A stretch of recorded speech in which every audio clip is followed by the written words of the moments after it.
And welcome to Mad For It. It's your boys Adam, Tom and Josh on the road to Oasis live in 2025. And we are excited because it's only 90 days until we see the boys at Wembley. Can you wait? I can't wait, but I'm surprised it's still 90 days. I feel like we've been doing this for so long now, like 25 weeks at least, and we had a bit of a gap between there. What a slog. What a horrible affair. It's like less than a year since they announced it, but it's just like it's an eternity. Around. Yeah. Will it ever come? Well, it feels like there's like a dearth of news, which maybe is like not helped, but there have been a couple of little tickles this week. Yeah, we've got a new Noel spot. He was spotted with Liam for the first time, which we've all been waiting to see this whole time. You know, are they going to do a few gigs? Are they going to come out and do a press announcement thing? But no, he got out of a cab with Liam next to him, and they went in and did something in a pub. People thought it might be like a early show or something like this, but apparently it was just like an Adidas advert or something. We haven't really confirmed it. Obviously, by the time this goes out, it'll be like we'll see. The new album announced here now. Oh yeah, but it's so funny that they've come back. It's like they haven't spoken, but they're getting their affairs in order. The adverts are all in. It's like it's not just for the money, guys. It's the music. Yeah, of course, Adidas. They were actually seeing their accountant. That's what they were doing, making sure all the I's and T's were dotted and crossed. Yeah, and they also spent Easter together, didn't they? Brothers spend a bit of time together at Easter, or people go to do some sort of promotional thing. But like, we're so starved. This is like exciting, but it shouldn't be. Well, if it was like, Jarvis Cocker has tea with his nan, we wouldn't be like, oh, brilliant, that's really exciting. I would want to read about that. Well, you would, yeah.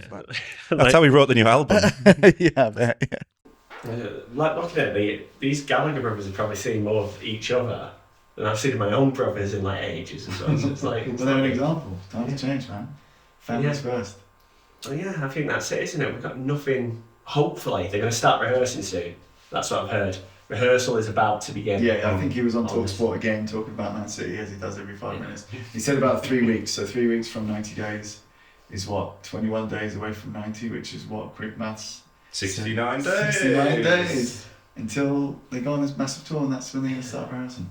Well, have you heard about this place? You probably know better than me. Where there's some place in the Midlands where you can rehearse like big stage shows, and like they go, so they don't have to hire out the O2 or whatever. They just go, but it's the same size and they have a few of them. There's a couple in London. There's one called LH2, which is up in North Acton way, or like Acton. Yeah. And you go there. Like at my old job, bands would come in, practice, learn the songs, then they go to one of these big dress rehearsal places. Set up for like the O2 Arena, full lighting rig. Set pyro off, do all your choreography there. But they're like massive spaces just to do whatever you want. And like that one you were saying about, Flyby Night one, they have it so there's like, you can stay in it. There's like bedrooms, there's saunas, there's like bars. Like literally like, you're working here. Don't worry, this prison is yours. You'll never leave. You will work and you will stay here and you will be happy. Yeah, man. Well, we might be a bit starved of news, but we're not starved of great Oasis songs and albums to listen to. And that is today's episode. We're listening to Heathen Chemistry, which, as you know, holds a dear place in my heart as the first Oasis album that I owned. But we're going to run through it to you. Was it any good, basically? Some stats to start, though. It sold 2 million copies, went straight to number 1. It is the first album without Bonehead, sadly. And it's the last album with Alan White as well, this is the changeover period in the Oasis history.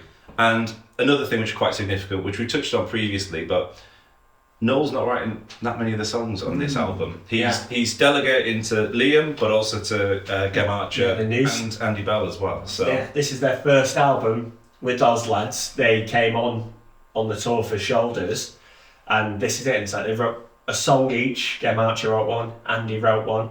And Liam chucked in a couple in there as well. And it's second album on Big Brother Records. So second outing. Second album since Shoulders, because they had that live album of the Wembley gig in 2000. Not counting that as an album. It's that album. Live albums don't count. I wouldn't count it as an album, but it was out there. It's a pivotal point in the history, I'd say. Yeah. And so we saw Gem and that and all that first time playing, and then they're coming, they're bringing it, and what's the sound that they brought to it? How have they evolved since Shoulders? Well, they start with the Hindu Times, which is the opener. Thoughts, Tom? This was the one that, since we've gone back to Oasis, I haven't gone back to. I knew the earwig of the riff in my head, but I forgot the core lines and all the stuff. And I went back to it and I was very surprised. I was pleasantly surprised. I put 8 out of 10, great hooks. Forgot to get so high and I just can't feel it was them. Which is like in the top 30 Oasis songs, would that even hit going there, because I was like, maybe not. So it's like that, just kind of that hook left my brain. I was like, that's a brilliant hook. I'm glad that was them, and not like some Ashcroft thing from the 90s that I've forgotten about. I think this is like great later period Oasis, personally. Yeah. I agree. think it's a really strong opener that doesn't quite hit that mark again in the same way. I think this is the song that comes out, and if you like that song, you're not going to find another song on this album that's kind of like that, in that vein of driving kind of song. Like the rest of the songs don't quite hit that mark. To me, I'd say definitely one of the best songs on the album. Maybe the best, but there's songs on it that I like that I think you guys might not like. Here we go. Either. But it's a great start. It's like, oh yeah, this is cool. We're back to it. Like, it's not the early 2000s sounding Shoulders. Yes. This is like, oh, let's go back to how we were doing it. Like, we had a misfire there. We're going to try and get it going again. And yeah, it sounds like it. But what does it sound like? That's the thing I was trying to work out. Like Free All Right Now. Yeah, I was trying to work out what that guitar doing. Because I was like, what is that? And then the whole time I couldn't work it out. I was like, Same Size Feet by Stereophonics. They're supposed to have ripped that off. oh really? Yeah, so there's two blows against this song. Dear. Tom strikes again. Speaking of Stereophonics, Kelly from Stereophonics apparently said that Noel Gallagher had been writing like new songs or something, like possibly Oasis songs. So, yeah, he's been writing new songs. So they had more Oasis news there. But he was saying that he was desperate to go to the Oasis gig, but like most of them clash with their own tour this summer. But I was like, what's going on here? There's a bit of like something happening here. Something's afoot with us two. He just went and had Noel play all the set to him, like acoustically, and he just sat with his legs crossed looking up at him on the floor. Like in that massive arena, the warehouse that you practice in. It was just Kelly, that was it. But I think we agree, good opener. Good start. Like, I'm energised. Yes, me too. And this new band, it's like these two new boys, and they're in. It's like, okay, we're away from Shoulder now. Like, let's crack on. And this is a very refreshing little film. And then how do we feel about moving on to Force of Nature? Track 2. Yeah, a bit sluggish. I put a bit like Giants. Yeah, a bit like we've gone right back into this. The second verse really goes for more showing off the new boys in the band. I think there's a bit more space opened up. There's a few more instruments on display. Yeah, it's not just like Noel and anything Noel can play and like his overdubs. I think we're kind of widening the sound a little bit, but it's sluggish. Yeah, and I think that's something we came up again with, like track listing can really alter these guys. Like great opener, and then you're like, oh, but never mind. And I think, not to preempt the rest of the album, but this is another sort of album of two halves, or it's a bit all over the place, where there's like a lot of good and a lot of less good stuff mixed in. I quite like the sort of like roughness on the vocals of this one. Is like very like unusual. Do you think that this is Liam coming out of that stretch, or trying to revisit that kind of definitely maybe? I think it might be the influence, because this is a Gem Archer song, this one, and I think you get these. No, it isn't. That's the next one. Which one's this? Force of Nature. Oh shit, I missed that. Bollocks. Madforitpodcast, Oasis is from here, place to be. So yeah, ignore that bit. But it's like Underwhelming. Basically, don't have too much to say. I found that with a lot of this, there's a lot of songs on this album that aren't like the big ones, and it's like, I've either never heard them before or heard them very rarely played. Yeah. And I think that's a good mark. That's a mark of what this album consists of, really. Yeah. Well, that Gem Archer song, Hung in a Bad Place, is track number 3. What do we think of that one? Well, my big thing was that it was written by Gem Archer, so he's come in. Oh, this is Oasis. He's come in as another band, probably not liking what Oasis did with Be Here Now and Shoulders. And he's probably like, I'm going to try and write something that's more in tune with what they used to do. Yeah. And it's like, well, I'm going to bring this energy back. We're going to get this on course. I'm in Oasis. I want to make a song that sounds like Oasis. I'm not going to come out here and try and change it up. But then again, I was like, whatever on it as well. Not interested either. I don't mind this one, and I think Liam's sort of growly vocals are interesting. There's a little factoid about this album that I think there's a reason the vocals are so growly in this. Was this the one where he didn't finish the vocals for like 2 months? Basically, he was when they were recording this album, they finished it, and it was like, we got all the instrumentation done, and we got 3 months of like Liam get all the vocals done within this time, and he didn't do it once. And apparently he started boozing again like heavily, so he was just getting pissed and stuff, and going in and singing, and if you just like partying the whole time and drinking, you're gonna get that, because this is like gravelly, like I probably said it on the last one, the vocals are more akin to what Liam's are now, but this is very much so. It's like he's not gonna go back to that. He can't do it. It's not possible. He's so gravelly. He's like a cement mixer. Basically. He's just and it's like that's the change. It's like maybe this is the pivotal point, because to me this sounds like anything after that Liam's ever done. Like the vocals are there. You're not getting up in the sky harmonies. You're not getting all that. No, it's done. This is the Liam we have now, and we have to love him. Well, the next track I would say is. I was like, when I heard this, which is Stop Crying Your Heart Out, which is track 4, I was like, I can't wait to see this live. Assuming they do play it live, and I was like, I cannot wait. Well, in terms of the live stuff though, they didn't actually play it that much. They didn't play it on Dig Out Your Soul. On the previous tour, they played it like the first handful of gigs and then dropped it. So actually, it wasn't a staple when they split up. But if you were the band top 12 best of, that's a different episode. It would probably be in there. For sure. The best song. It's a live. You have to have that live, right? Yeah. I love this song as well. I'd love to see it live. It's such a great sing it out. My favourite thing about it is that it was used so much in films. At the end of films, it's at the end of Butterfly Effect. It's like this and Moby songs are like the American 2000s films. Literally, like kind of those songs. This is in the pantheon of those kind of American shit. And it's like, understand this. It's great, and I love it. And I'm like, because of that, that's probably the first places I heard that song, maybe on the radio, but it's cemented as like, oh, that's an Oasis track. It's like, it's not a forgotten one, people know about it, but it is one that you wouldn't probably off the top of the dome say. Yeah, I definitely would. I think this is up there with like as good as they've ever been. Like I think it's that good. A track. Yeah, I mean, it's anthemic. It's like imagine this at Wembley in 90 days. It's going to be that's going to be very special. Yeah, but it is a little bit of a bank effort. So I don't know if this one could fall through the cracks, and they might not play this one if they've got so much that they have to get out there. But it's one that I would love to see. It's one that you might have asked me like, oh, what do you want to see when we had our list of one set list. This probably didn't come up, and we wouldn't have had it. Just didn't even think about it. But this one is absolutely one. There's a lot of Noel echoes on this, which kind of got to the point where it was like Jerry Sinclair and Brian Bottom and then doing the talent track thing, and he's doing once, and he's doing every echo. And it's like, shut up, man. The way I feel, you see the way I shut your mouth. Yeah, that's what I thought. Also, I've figured something else about this song today when I was re-listening to it, doing research. You can sing Strong by Robbie Williams over this. And I was like, what is that song? And I figured it out, and like literally like, I thought maybe we could figure it out. Yeah, can you do an example? Sing now. You sing the song and I'll jump in with Strong. So I need... Wait, how does the song? Oh. You think that I'm strong. Oh, it's like the 4 big... You're wrong. I don't think I can do the instrumentation for Stop Crying Your Heart. But this is homework for us and anyone listening and watching. Yeah, I've now got to find a instrumental of Stop Crying Your Heart out, and then strong vocals on split vocal and then track. hope that they don't get copyrighted. We'll do it at the end. We'll play it and I'll double copyright strike.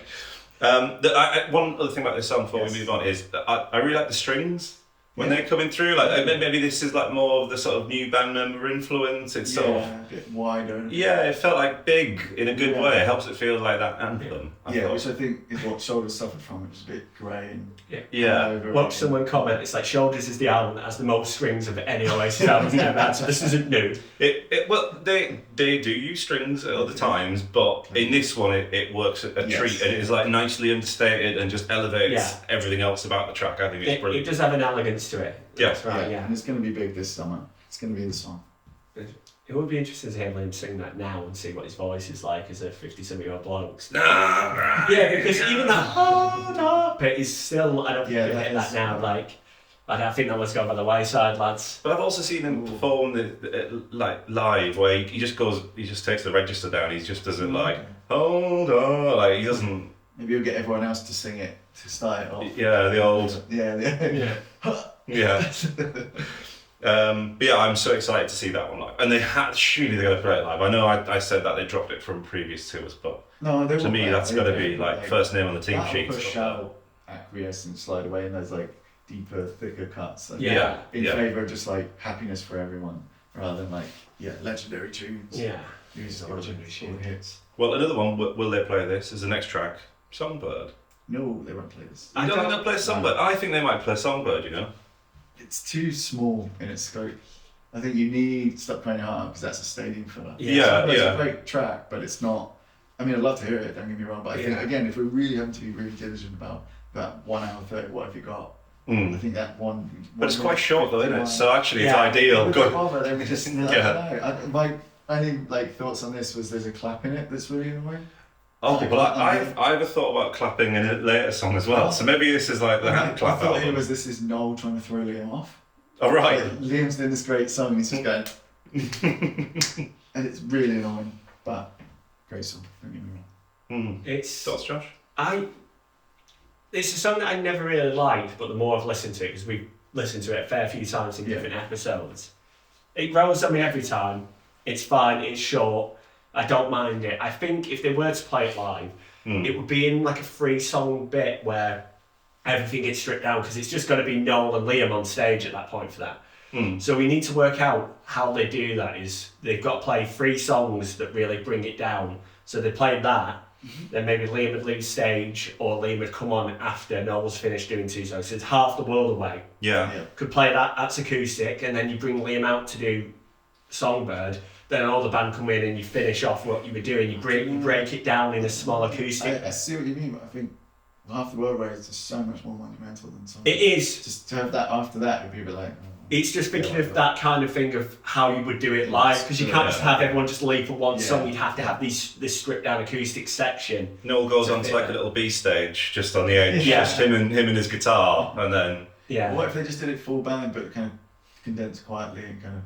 I think it's too much effort for them wanting to do that, and like, we have to work out the rearrangement of Songbird to give it like a full instrumentation. But I can't see Liam playing guitar on stage. Oh no, has he ever played this live with guitar? Like, I'll have a look and see. But I can't imagine Liam being up on stage and playing guitar. I can't imagine he's got like the confidence kind of to do that. I bet he can sit and play it, but I can't imagine being up there and being like, "You're right, guys," it's like a Jerry Cinnamon like doing it. Yeah, I think there's too much on there. He needs to focus on one thing, and that's his instrument, it's his voice. Yeah. Turn your fucking sound off. Sorry. Right, next track then is Little by Little. Not by a little. I love this song. I do really as well. like this song. Like, it's again another one to me. It's like not first on the dome, but yeah, I love the song. It's one of Noel's best songs, and yeah, I'd love to see this live. Absolutely would love to see this live. There's a good chance they could play it, but it could also... I think it's going to be in there. Well, it could bunch up with the Half the World Away. Little... You bring the band back in. Yeah. That. It starts off acoustic, and then midway through, little band. Yeah, you could do that kind of thing. That would actually be sick. That'd be so good. They need to hire me as like a production, like a musical manager for their tour. Like, look, this is what we're doing. I'm arranging this for you guys. We're in the big warehouse in Redditch. Yeah, that's it. Just doing like the Batcave. Noel's voice is absolutely amazing on this track as well. I think it is maybe his best ever on record, or certainly the best ever to that point, I would say. Yeah, maybe that's his peak. Yeah. We talk a lot about Liam's peak and fall and rise, and I think this is him pushing his voice a little bit more. Yeah. Is a real strength of like what he can do. I put it sounds like a country song if you sing it in an American voice. Because it does, it's very country. The Hindu Times solo comes back for this. He's like, I'm not writing another solo. Just do that. And I think this is for sad dads whose life has like been chipped away. Like, I didn't want to have a kid. I knew we couldn't afford that house. And here I am 30 years later, it's like little by little. See my kids on the weekend. Yeah, you can probably describe that idea better than me, but it's funny. It feels like that song was everywhere when this album came out. It's a very similar thing. I wasn't fully aware of Oasis in 2002. I knew of all their songs and hear on the radio, so the song could have existed forever to me. But that was always on everything. It was massive. It was a huge song on TV and the radio in the UK especially. Yeah. And so that's like, to me, is like a pinnacle old Oasis song. It's like part of the fabric, like. Well, a good tune. Well, I think like taking the temperature of this album at this sort of midway point, I think so far, a couple of tracks I don't like as much, but it's pretty good so far. Out of 5. Oh, I'm saving my out of 5 till the end. So far. But so far, I'm thinking this is pretty good stuff here. Are we on a 4? Yeah, I think I am I'm on a 4. Maybe even 4.5, but we don't do half stars. We don't. So. We don't. I think at the minute there's 3 tracks on this of the, is it 5 are we on? 3 out of 6, well 6 tracks so far. The 6 tracks, yeah, so so it's 50-50 right now, tracks that I like. Well, I'm saying Hindu Times is great, Stop Crying Your Heart Out, Songbird and Little by Little. They're all great. That's 4 out of 6, I mean that's amazing. I did gasp when I put the album on, it was 1 hour 16. Here we go. But yeah, 11 tracks and A Better Man's 38 minutes. Well, I thought that was a good time to sort of just have a little interlude, because then comes an interlude on the record, which is a quick peep, which is an Andy Bell creation. Yeah. And is something Oasis haven't done before this point. And I think this was done because they were waiting for Liam to come in and they had time and like, well, what should we do? And they were just jamming about. That's what I thought. And they were like, let's make an instrumental, I guess, because that thing we were jamming sounded cool. Let's put that on here because Liam ain't coming with anything. Yeah. He was going to write one more song and he's fucking off somewhere. So Bell stick it in there. So I've wrote some lyrics. No, it's alright. We'll just keep this as a nice little. Well, I was listening to it.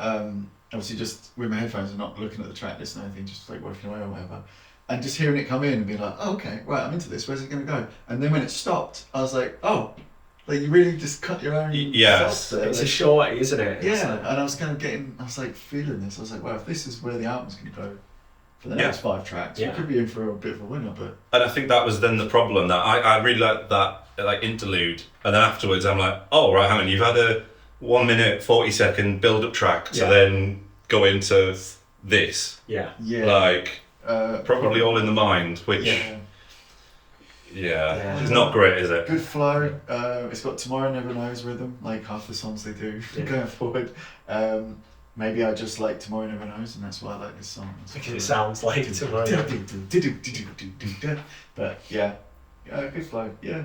I just feel there was too much build up having an interlude before that. Like if it was saying like bang, like here's another like big hitter, it'd be like that was an amazing little sequence on the album. Whereas to go into this sort of blandness it felt like a wasted opportunity. Yeah, Agreed. It's another song again that I would like kind of heard on this album and I'm like, oh yeah, like nothing from it. We'll never hear it live ever again. I don't think. It's, to me, it's so whatever and I fall by the wayside. I think it's something like, obviously we've talked about a lot of Oasis tracks, but there's great ones and there's like stinkers that we've called out, but there's very few where I'm like, this is really bland, is like the main thing, and that's where I'm at with it. This is one of the most bland Oasis songs, I would say. I mean, lest we forget the Liam box thing where we ranked all the Liam songs. Yes. All of them were 8 because we were like, we don't want to put any of them too low because they're not awful but too high. So I feel like I put 6 out of 10 on this one.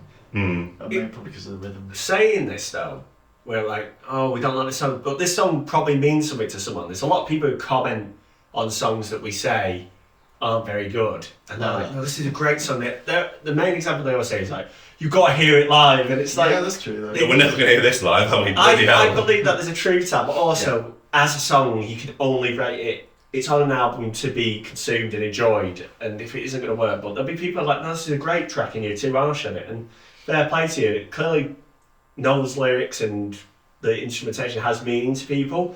Very often the time, this is your first Oasis album like yours. You could love this really well, you've got a sentimental value to it, whereas for me, this is probably one of the first proper times I've actually listened to it. Yeah, same. And there's things like that, if they're not the big ones, I'm quite underwhelmed with the offering here. Well, this is my sort of going back in time. I mean, how did that album feel going back to it? Like, bland. That was the problem. But does it put you back where you were? Does it have any kind of like time travel? The earlier songs for sure, but like that song in particular, but also some of the later ones which we'll come on to, I think are like quite forgettable. Is there any songs on this that when you were a kid you were like, oh yeah, this was the one I'd skip in the CD player? like, oh, I don't want to listen to this one. The ones that I remember really listening to answer the opposite question to the one you asked me, but is Songbird and Little by Little. Yeah. I remember like really liking them, maybe just because they're like quite like snappy. Yeah. And obviously stuff like Stop Crying Heart was everywhere, so I'd never be like, oh, that was a favourite, where it's like, it's, you know, one of the main singles. It's germinated there. And Yeah. It's growing in you, and you're like, yeah, this is good. It's great when you go back and listen to an album, you're like, this is a song that I didn't really like that much, or give enough attention, I skipped it, and you go back 20 years later or whatever, and you listen and you're like, this is great. Like, it's so funny because some things don't appeal to you when you're young, and you go back with new eyes, new ears, and you're like, yeah, amazing. Like, well, that exact feeling, let me tell you about the next song, She Is Love. I completely didn't have that about this song, which I'm also not that for. I think this is bad. This is the worst one. This is bad. Shy. I did a bit of research about this one. Noel says he wrote it in 30 minutes, and you can tell. Sounds probably 90s. Written about his girlfriend, no wonder they got divorced. A new way of stealing from the Beatles, because what he's done here, this is very clever, is instead of just taking their melodrama and all the stuff we already know, he read the same book as John Lennon and John Lennon had written a book and taken words from it for his love song, and he read the same book and took different words for his love song, or the same words, I think. I really don't like the psychedelic bits on this track. I don't think I like any psychedelic that Oasis has done, really. Oh, you're gonna love the guitar.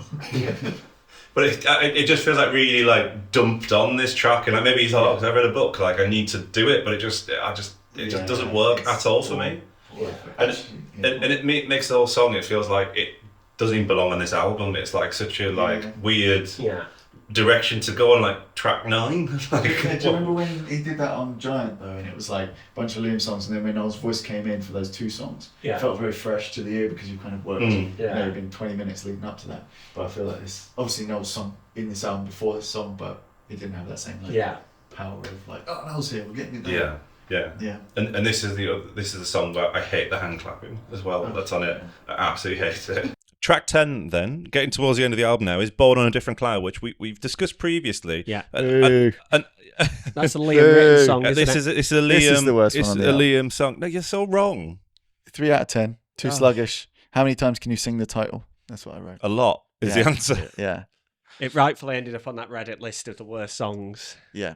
Even in this context, where we both agreed the first half of the album is pretty strong. And you're getting into this where you're just like, okay, I've got one line. I'm going to sing it for 6 minutes. It's going to pad out the album. Yeah. I think this is, again, it adds to that disjointedness of like the second half of the album where we've sort of just gone all over the place in the last 4 or 5 songs. But I think this song's a bit of a grower, I would say. All right. Maybe we need to see it live. Yeah. Unlikely.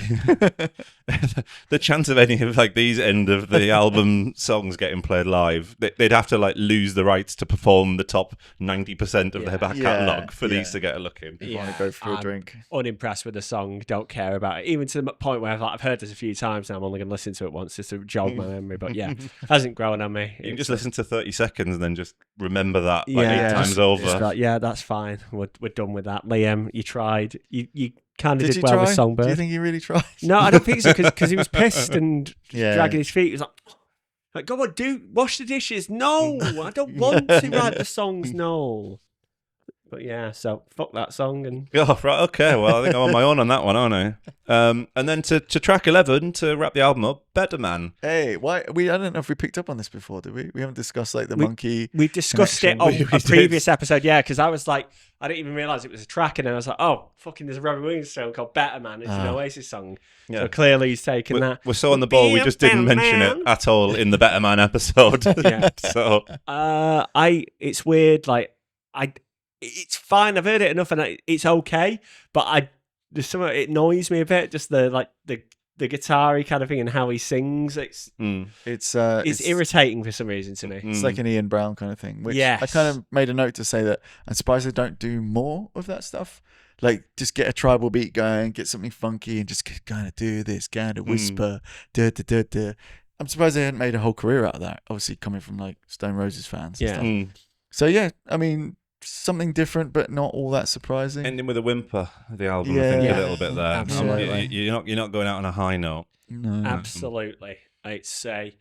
And I feel like the album, if you got to pick these 11 songs, I don't think you could order it where it's good throughout or it ends on a high because there's there's not quite enough there to stretch it out, Yeah. even with a couple of duffers in there. I wrote that I didn't remember this from our Liam tunes, and I checked the video, and it was 8th out of 13. So that says it speaks to exactly what we were saying about. Put it in kind of the middle. It's not the worst song in the world. It's not offensive, but just oh, come on, guys! Yeah. Like, it's like, oh, we're done here, kind of okay, let's enough of this. Hi guys, we got one more for you, and it's like, oh, it's not like we had that with Definitely Maybe. They're 2 great closers on that album. Yeah. Should have kept one. And we haven't had a great this. closer since. Like, Married with Children at the end of this bucket of songs. It's just like on his like computer somewhere. It's like good closers for album closers. He's like, I'll just dip in. I've got nothing for this one. Yeah, exactly. He's used them all already. Well, clearly he didn't bother for this album. He didn't write the hard half drive of it. corrupt. So Well, he hasn't closed it because remember, there's a hidden track here. How did you feel about a hidden track as a kid? Did you remember that? I tell you what's really annoying on Spotify, how they deal with hidden tracks is They like, just let it play. yeah, let it it's go not, it's blank. like a 35-minute But track. that's what I like, because I used to have CDs like that, and I put them on while I was playing games, and then it would finish and you'd forget about it. Yeah. And then 20 minutes later, you'd be like, "Bruh." What the But I was kind of disappointed that the hidden track was a jam and not a song. Yeah. Because I guess there must be some emphasis to say, like, if we're going to write a full song, it's going to be a song. We're not just going to, like, hide a song. Yeah. Because the value of songs in this band is like, we've given you 11, 3 of them are good, the rest are shite. We're not going to then just give you another one for free. I'm sensing some quite harsh No, opinions it's coming on this across album harsh, now. and I'm sorry, guys. It's not a harsh thing. It's lukewarm. Don't hate this at all, but it's that effort, isn't it? It's like, if you hear Songbird on the radio, you're like, okay, I can imagine what the rest of the album's going to be like. Yeah. A little bit clean, a little bit lackluster, a little bit like, they're not grab me by the throat, like Definitely Maybe. They're not, get me to jump from the roof, singing roll with it. And, they're just like, we're still going. And you're going to listen to it. Yeah, I think I sort of mentioned it earlier. That's sort of like you can cut this album into 2 halves, which the first half largely pretty good, the second half largely pretty weak, I would say. Yeah. Which is a problem they've had on other albums. So it's not exclusive to I agree. HC, but but there is a nice feeling to it. I think with the two new guys, I think it does like breathe a little room. And like, it does open it up a bit. I can't really explain it very well, but there is like a sense of creativity in there. It feels like they are moving on a little bit and sort of, even though it's only incremental, it's not some sort of like fresh new sound or... I think they're moving backwards from what they'd done on the previous one. Not in the sense of like the quality, but just the actual sound. They were trying to go back to the old well. They tried to do something a bit different with Giants. Like, oh, actually, no, maybe not. Let's try go back into the rock kind of thing again, and like the classic Oasis formula. And that was a return on that. And it's probably bolstered by these 2 new lads who want to be a part of Oasis. Yeah. So what's the best way to contribute to Oasis? Give them Oasis More kind Oasis, of stuff, Give them a 90-second instrumental that leads into a really rubbish track. the last good song on the album. Yeah. You can imagine they were gathering around when they were playing that in Andy Vowell's like living room, and someone getting the CD player, shaped like a jukebox. Like, it's like, no, come in, listen. Oh no, it's coming now. Behind here, it's like the fucking 1 minute 19-second instrumental. What do you think, guys? Like, oh yeah, good job, Andy. Yeah. No vocals. No, didn't want any on this. Trying to play it again, Andy? It was quite short, wasn't it? Yeah. Loop it back round. So yeah, what about your? So I think, well, before we get to our verdicts on the album, I want to tell you about, I don't know if you saw this review in Pitchfork, which is known as a wanky sort of thing at times in some of the sort of way it presents itself. But this album got 1.2 out of 10. Oh, wow. In Pitchfork. There's a review from the time as well. Like, I didn't realise Pitchfork was that old, but but the review's sort of like a Q&A, like, but the authors are sort of writing both sides of it, and it is such a wanky review. Just really brutal. No, it's just like, you obviously didn't like the album, but like, just say why you didn't like it instead of like putting it through this like too clever sort of review. But 1.2 out of 10. I think that was brutal. That would just be almost unlistenable music, right? That would just be like, there's old albums like that are like kind of classic albums, that kind of thing. If you go back and look at Pitchfork reviews, they are like scathingly bad about like sort of like, I bet if you looked at an Oasis album, you're probably not going to get one over 5.5.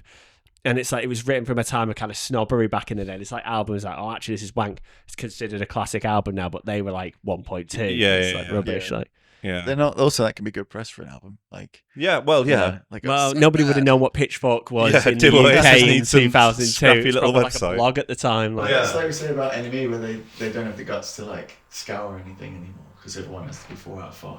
Yeah, no one's going, oh, 1, that's rubbish. Like, they're all paying to play in it. They probably don't review an album unless they know it's going to get views on their page or there's a record label paying them for advertising space. Like, and I favour that. So they definitely didn't get paid, and they just wrote yeah. one. Oh, we'll rip this apart. Oh, look, this new album by Barry from EastEnders. We can rip that apart. No, they give that 9.5 out of 10 or something like that. Yeah, exactly. What about the idea of rating this next to Be There Now, Be Here Now? No, not Be Here Now. Don't Believe the Truth. Because that's like the first two of the boys, and we're already ahead of this. So if we had to look at those two albums as a couplet, knowing what we know, and now kind of filling that gap. It's weird because I feel like I'm more favourable to Don't Believe the Truth, but I can't think possibly why. Like, listening to this album, I was a bit more like, oh, okay. Whereas I had expectations of Don't Believe the Truth being like oh, here we go. And there were some things on it that entertained me maybe in the wrong way, but I was entertained by it, but I wouldn't go back and listen to that. And the singles aren't as good as the singles on this album. Well, that's it. There's four big hitters on this, which Don't Believe the Truth doesn't have. Yeah. Yes. And still has misfires as well, as does this. But yeah. Is it time to give our scores? I think so. Yeah. I'll save mine till the end. So Tom, do we start with you? Yeah. 3 out of 5. I think. Yeah. Yeah. It doesn't quite hit the 4. Yeah. If we'd have dropped a few songs from the end and moved a few things around, but yeah, don't hate it. I think it's way more approachable than Don't Believe the Truth. Yeah. It's like a return to form in my eyes from Shoulders, whatever, because it feels like it's a bit cleaner, a bit brighter, and a bit less like sluggish and post-millennial from the other one. And I think they got new energy from the boys. I think that's a good thing. And I guess back then I would have said I'm looking forward to what they do next. It's not really. Be careful what you wish for. Yeah. Right? So I think Josh said it right with good singles, and then the rest of the album. To 3 stars. 3 out of 5. Right.